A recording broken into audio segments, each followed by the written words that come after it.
Welcome to CISO's Insiders Podcast. In this podcast, I'll be interviewing leading CISOs in the industry for a light conversation about anything from their favorite drinks to favorite vendor to key influencers' biggest accomplishments and failures, myths they like to debunk, advice they want to give out, and even some tips they can extend to the eager vendor who's knocking on their door. Join us for a light talk. I encourage you to walk away with at least one insight that will help you better yourself or your business. So ladies and gentlemen, please meet Yoni. Yoni is the Director of Information Security over at Bluevine, a leading payment solution provider. A bit about Yoni. Yoni started his career as an information security architect, moved on to a security analyst position, spent some time as a consultant, and even dabbled some with security operations before joining Bluevine as their Director of Information Security, and has been in that position for the past 4 years. Also, Yoni is a certified CISSP. I'm not sure if I captured everything here, Yoni, so if you want to, add to that, that would be a perfect time. Yeah, thank you for the introduction. One thing about me, before I joined All Cloud, I actually relocated to Nigeria and worked there for about a year in one of the largest banks in Africa. So that was quite interesting. Working in another continent with different culture, different people, even different language. Like the English is different than what you're used to. Yeah. So that was quite an experience. Nice. Okay. Yeah, I think I've heard about that project. That was probably 5-6 years ago, right? Yeah, that was 5 years ago. Yeah. Yeah, and that was probably through a certain consulting company I'm familiar with, I think. Yeah, I was working as part of MacTech in Nigeria. Okay. Yeah. Okay. Good. Yeah, that certainly sounds like an interesting experience. I've never been to Africa actually, anywhere in Africa. That's one of the continents I should visit someday. So just two quick icebreaker questions here, just for the audience to get to know you better. In terms of marital status, are you married, single? Yeah, so I'm married with one kid. I'm married for the last 4 years.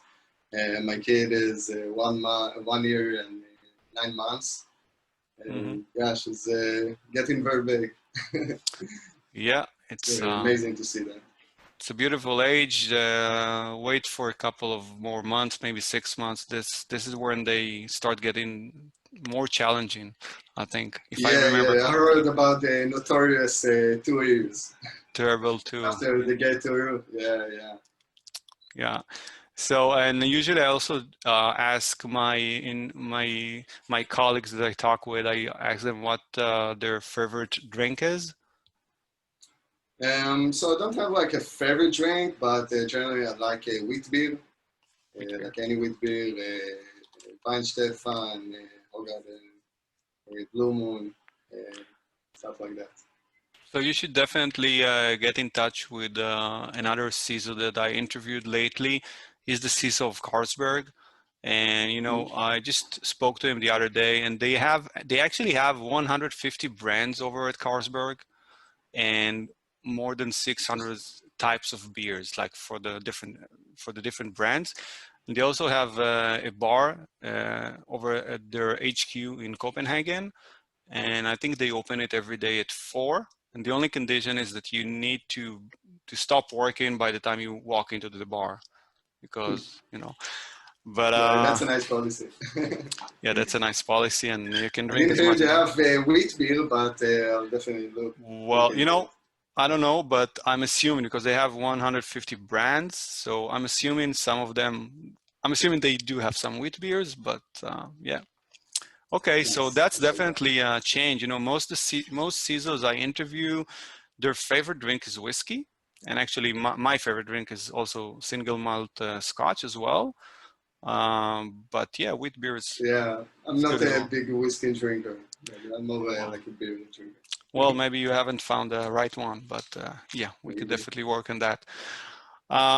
So yeah, let's dive right in. And as I told you in the preliminary call, this is sort of like more of a personal angle on the CISO life.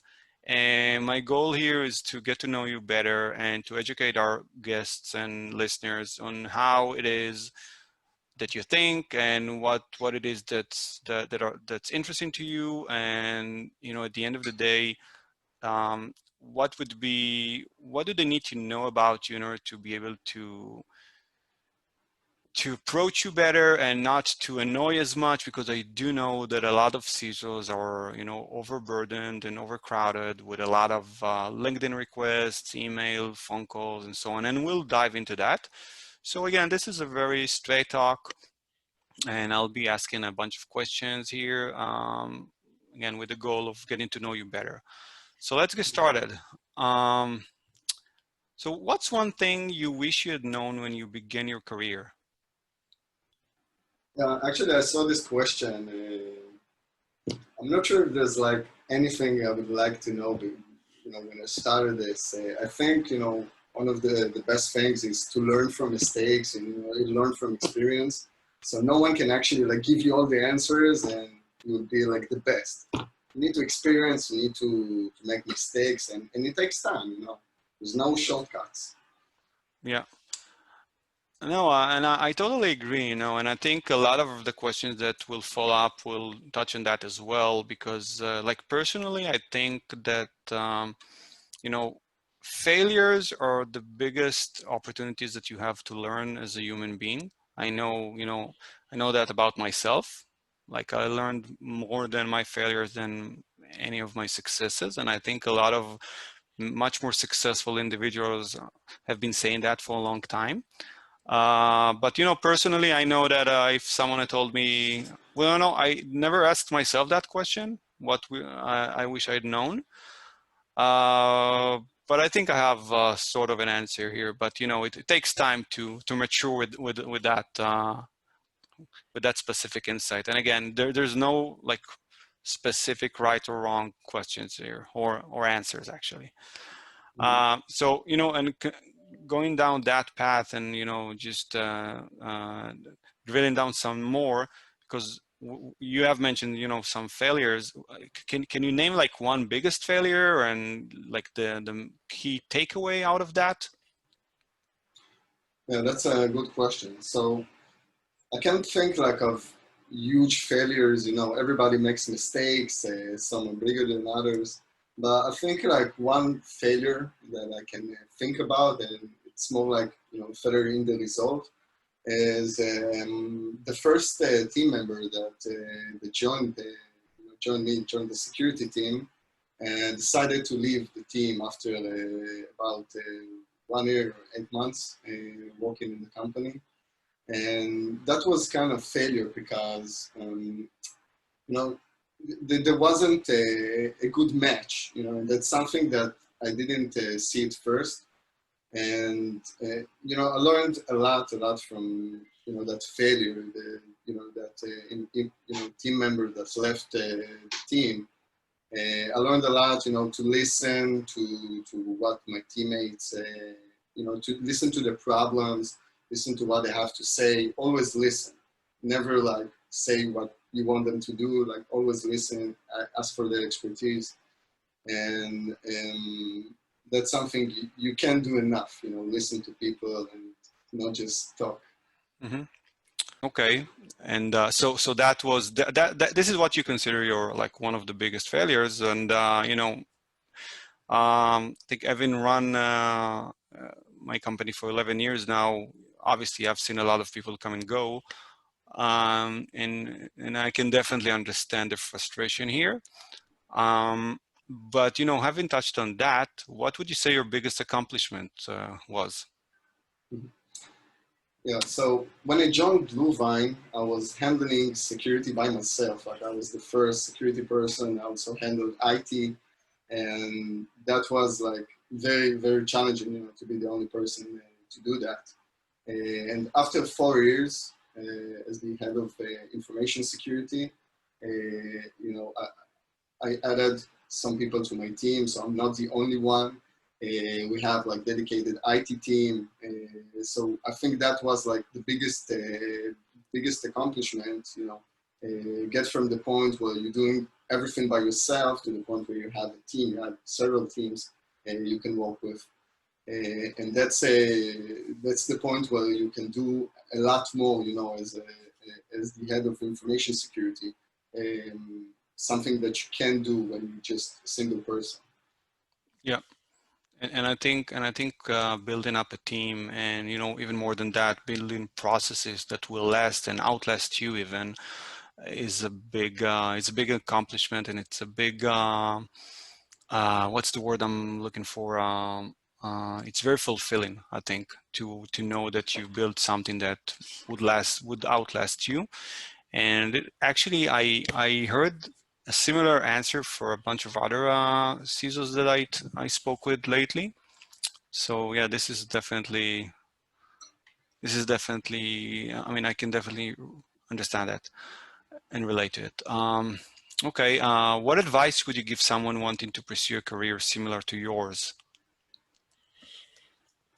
Yeah, that's a very good question. So I think one of the most important things is to learn all security domains. Like you need to know a little bit about everything.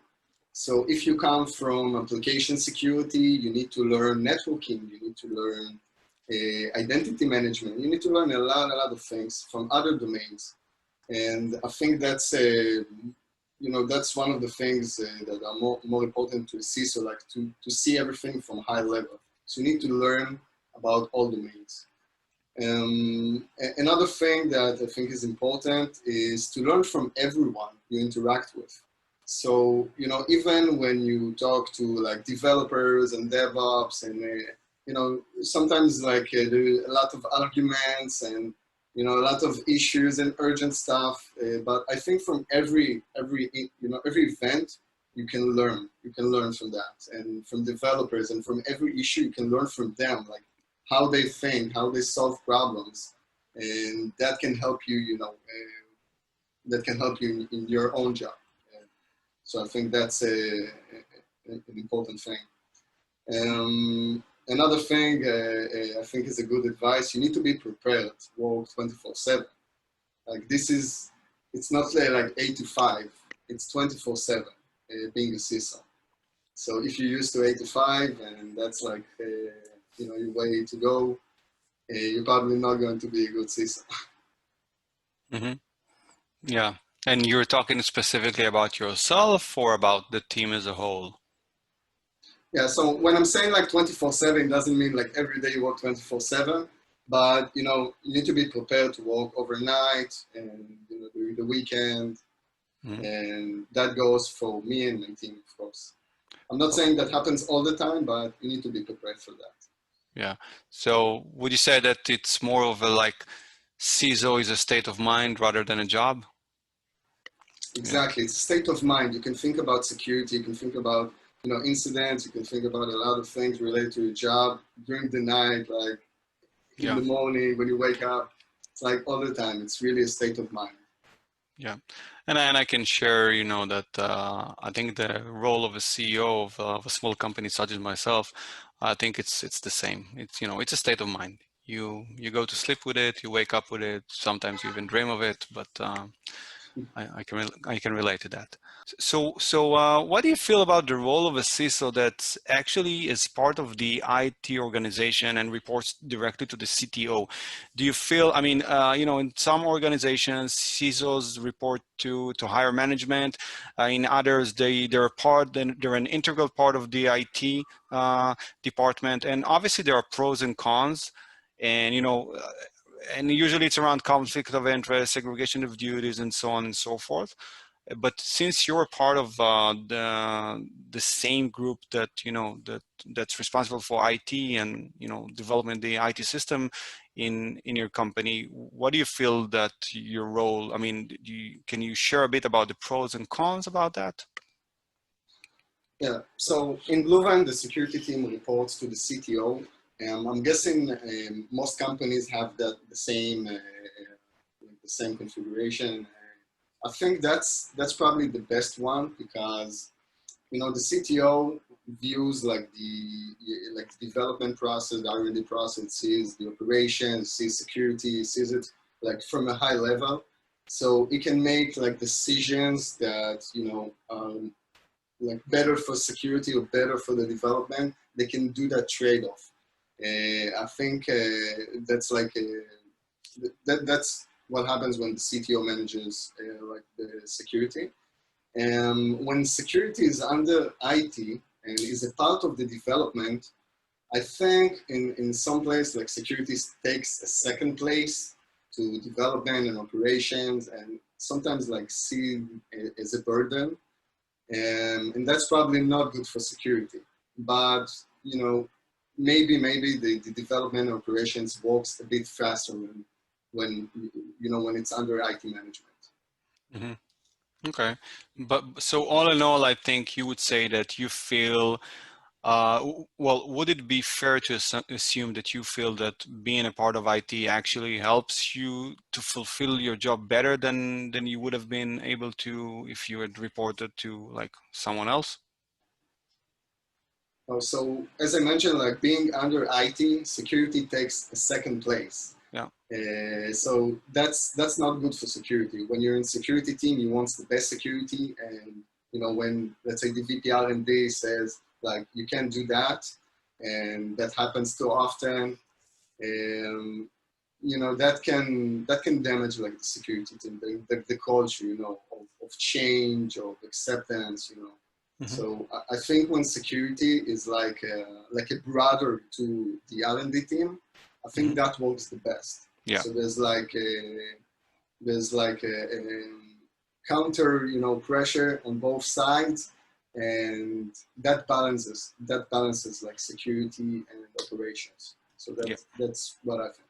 Got it. So yeah, and I know a bunch of companies that have a similar setup to yours, whereas the IT is actually parallel to whatever to like no, I mean the security, the information security is parallel to IT, and stand at the same line of like R&D, IT, and then security, and yeah. So and if they all report to the same manager usually, and they have equal footing, so it's usually better from what I've seen so far. Uh, Okay. What are the best resources that have helped you along the way in your career? And I'm talking about everything. Like it could be vendors, employees, customers, conferences, conventions, anything like that. so I think like the best resources that helped me along the way are coworkers, people that I work with.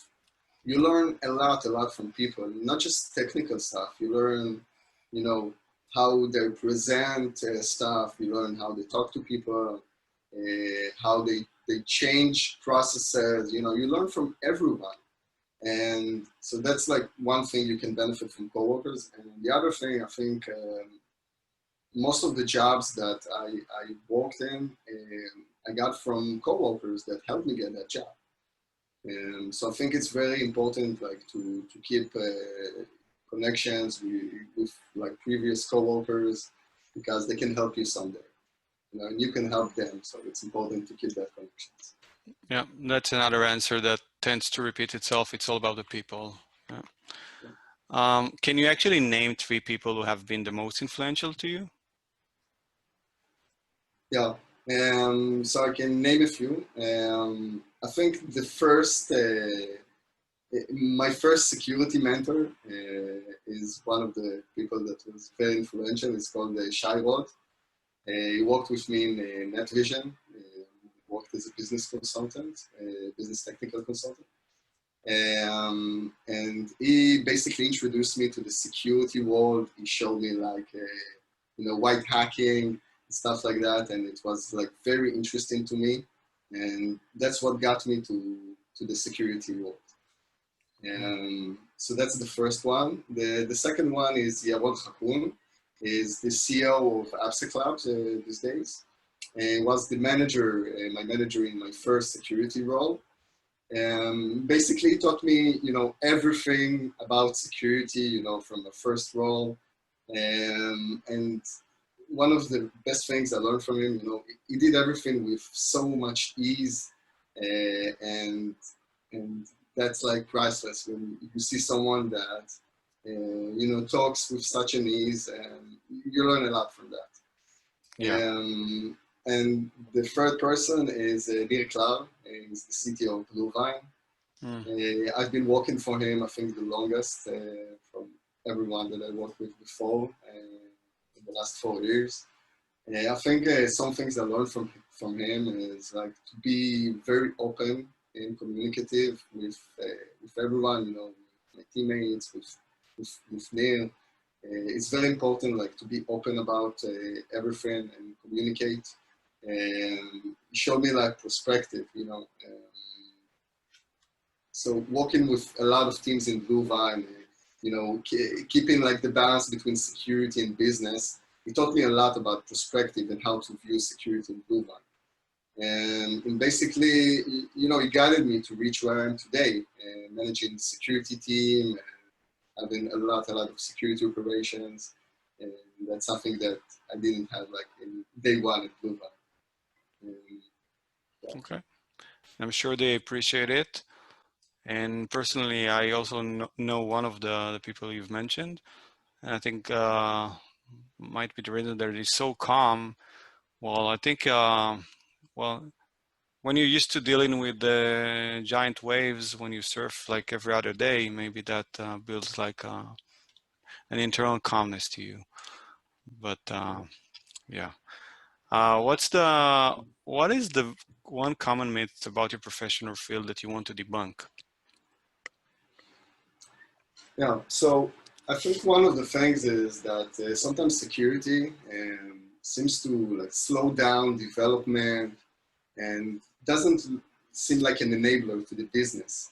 And that's something that is like a huge mistake, is like a myth. I think security enables the business. Security provides more opportunities for the business. So, even if sometimes it slows down the business, it slows down development because of, internal processes. At the end, it brings more business and eventually more money for the company. Um, and the second thing, I see security team as consultant to the development teams. Sometimes they have like security features they need to add, and they don't know exactly what they need to do. They need help from security teams, so we help them with that. So that actually speeds up development. So they don't need like to investigate a lot of to do a lot of research. So we hear from them to help them. And another thing that is a benefit from security, I think, it prevents from mistakes from happening. So, sometimes like people approach me, like I can't do something, I'm getting blocked. And, when I look into it, I see that they actually didn't do it in the right account. Maybe they tried to do it in the production account. So it's not like security is bad, but, they did a mistake. They almost did a mistake, and security prevented that. And if they would have made that mistake, maybe it would have taken like a whole day to fix that. So at the end, I think security does help the development. And at the end, if there's like good internal processes, it can speed it up. And I tend to agree about security as being a business enabler, and I would actually expand it and also say security and compliance, because compliance is actually the driver that helps you sell more.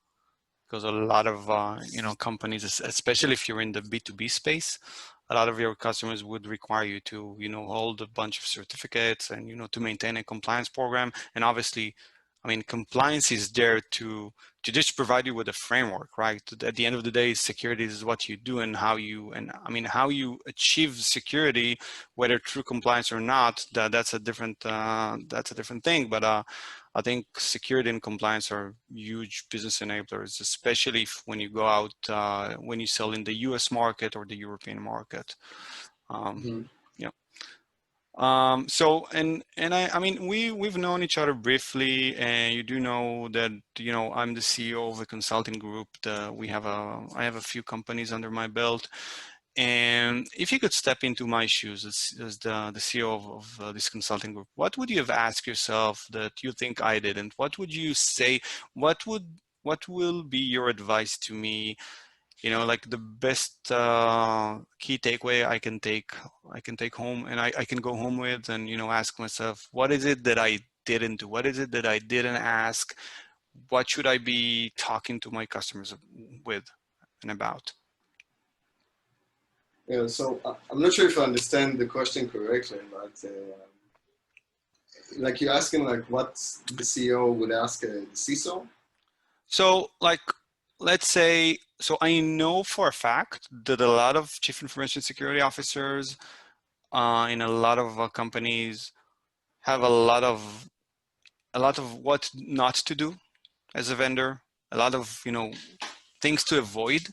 So I'm assuming they also have like good advice for vendors of what to do, what approach that they should take. Like for example, a lot of vendors out there, tend to do cold calls and just bomb your emails on LinkedIn. And obviously, this is a don't. But what would you think would provide you as a customer? And I'm not, I mean, I'm asking about myself, but this is a general question, right? But what would provide you with the most value as a customer from a vendor that you don't know? Yeah, that's a good question. I actually get a lot of emails, from many vendors. I get a lot of LinkedIn, requests and messages, and I can't go over all of them. That's impossible. Sometimes let's say I have like an endpoint management solution, and I'm currently implementing something, and now I get like 10 emails about some endpoint management solution. I don't want to get it. Like I'm not in a point where I can talk to all of them. But one thing I always say to vendors, like, send me some brochures, send me some information about the solution. Like I don't have 1 hour to meet with you now, but if you can send me some information about the solution, I can go over that, see if that is of any interest, and I will contact you. If I'm looking for some solution, it won't help if you connect to me and try to sell that to me. It needs to come from me. Like if I'm looking for some solution. So I hope like my point gets clear. Yeah, no, definitely. And basically, I think you're saying vendors need to stand out in the crowd and be able to have an enticing enough package that would pique your interest. And again, if you have a need, you have a need, right? And then you will reach out. But Exactly. I think the key takeaway is to stand out in the crowd. That's how I Exactly. And if you interpret can it. send me something that I can read for 5 minutes and not meet with you a whole hour, I will probably look into your solution. I will read that. I will be familiar with your solution and not just report to spam when I get that email. Yeah. Okay. That's a good point. And talking a bit more about that, what's the most annoying sales pitch you've encountered? Then I know you have a lot. If you can pick like one example. Yeah, so it was actually a recent case. One of our existing vendors released like a new package, and we wanted to activate the trial, test it out. And the salesperson wanted to understand exactly like what we're trying to accomplish with the solution, and kept repeating that it's like very expensive and it's not for everyone, almost not trying to sell their product. So that was very weird. I think what we were trying to do is to get to the decision makers that handle the budget, because I'm not handling the budget. It's something that the CTO does. Um, so I think they tried to get to the CTO, but they didn't understand like that I approve solutions. Like if there's a technical security solution we're looking for, I will talk to Nir after I research that, and I know that it brings us value. I will get to Nir, give him the quota, explain what's the value behind this product, and get that approved. So it was very weird, and there were like two salesperson on that call, and the other sales guy tried like to stop him from continuing that repetition because he kept repeating like the same things, Yeah. and he needed like to cut him from the call. So that was the most annoying sales pitch I've Well, encountered. I have to say that that is pretty weird. But maybe he was on his way out from that company. I don't know. Maybe. So what is it that you are looking for in a vendor? Yeah, so I think like the first thing I'm looking is compatibility to our infrastructure, services, application. You know, there are a lot of solutions out there. So if I'm looking again, like let's say endpoint management, I'm looking for a solution for endpoint management. I want to understand that it works with our operating systems. It has it works with the services that we need and with our laptops. So that's something that is very important, compatibility. That's the first thing. The next thing is minimum management. So I want to be focused on using the solution. I don't want to manage backups, updates. I want everything to be very, very simple. So one of the things, let's say you have like an amazing software, amazing security solution, but I need to install it on a server and I need to manage it. That's probably something that I won't like in a vendor. Okay, if there's like an image that is wrapped and like let's say every month they release an update, another image, and I think that would be the best option for us. So I'm looking for minimum management. So Another thing that like a SaaS solution. So like SaaS solution would probably work best for you, if possible. Where applicable, I mean, not everything. yeah, exactly. It's very applicable, but sometimes even if it's like an on-premise solution, it can have a lot of approaches to management. I think another thing we're looking for in a vendor is ability to connect to our SIM. And that's something that each vendor takes differently. Sometimes there's like no integration, nothing. You just get email alerts. So I think that's very important because when you can connect some solution to a SIM, it becomes a part of your SOC team. And now you can start alerting about like high severity issues, and not just get emails that sometimes get sometimes you don't see them, or you see them like after a few days. So when it's a part of your SIM SOC, it's we'll get that you'll get that fast. Another thing we're looking for a vendor is good support SLA. We've actually seen a few vendors that respond very slow and they don't fix issues fast enough. So that's something that is very important, but it's usually something you don't see, when you start working. It's just after a couple of months. Okay. So good SLA and integration with SIEM, and also to keep the product as simple as possible, so you wouldn't have too much of an overhead. Okay, fair point. So how can vendors actually connect with you in a non-intrusive manner? I mean, we know what not to do. We know not to send any emails, not too many LinkedIn, requests. Obviously, no cold phones, no cold calls. Sorry. Do you have like a specific way in which you can say, yeah, this is how I want to be approached? That's a good question. So usually I like to approach vendors, when I'm looking for some solution. If I want to be approached, I go to some conference, and I get approached by salespeople, and I always try to look into new solutions and new products, even if they're not compatible with us, just to hear it out, to know these products and solutions.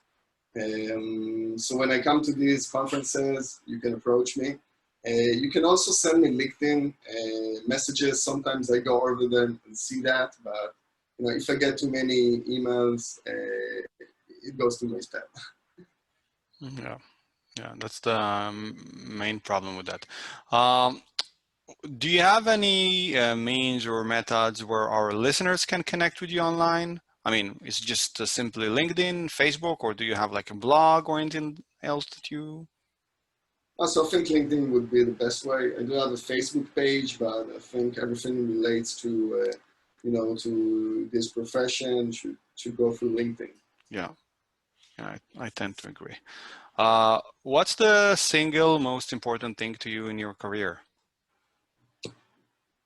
So I think the most important thing is the ability to keep learning and relearning. I think that's like the only way to be, to be an expert in your field and to really like to, to advance.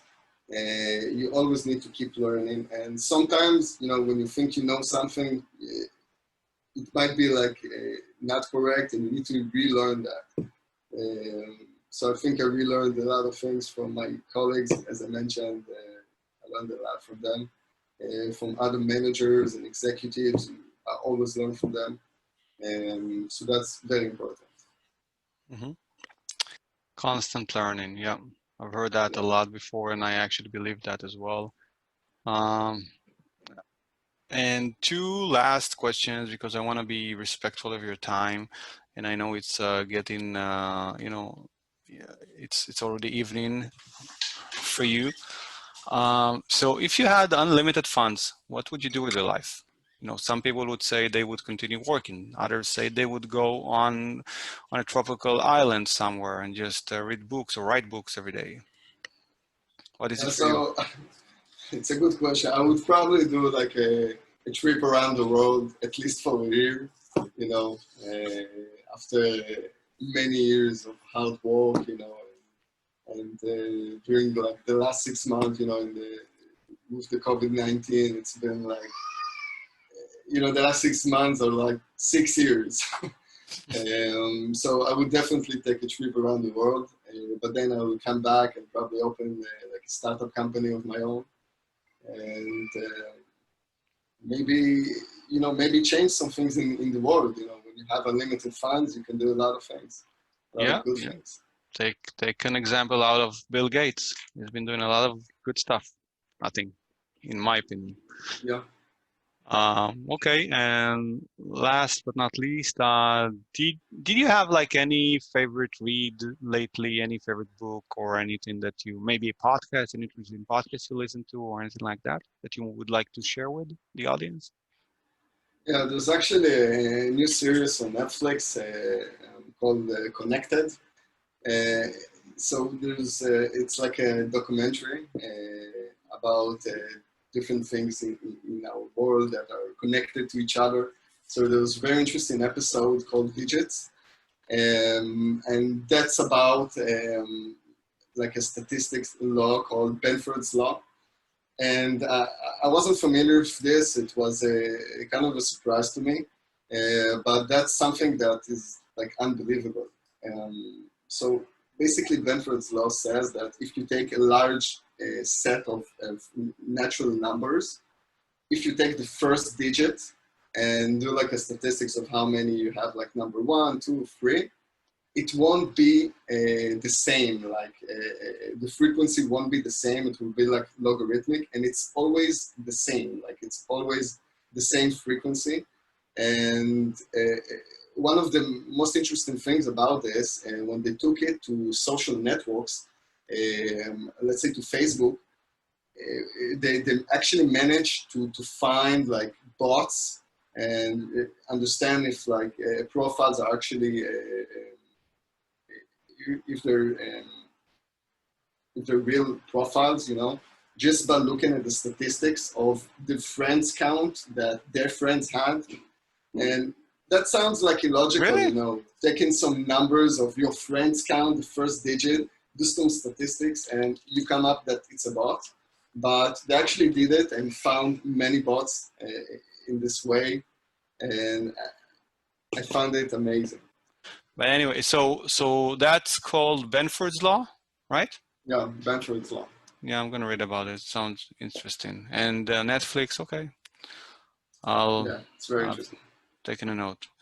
Great. So yeah, and we're coming up on our time now.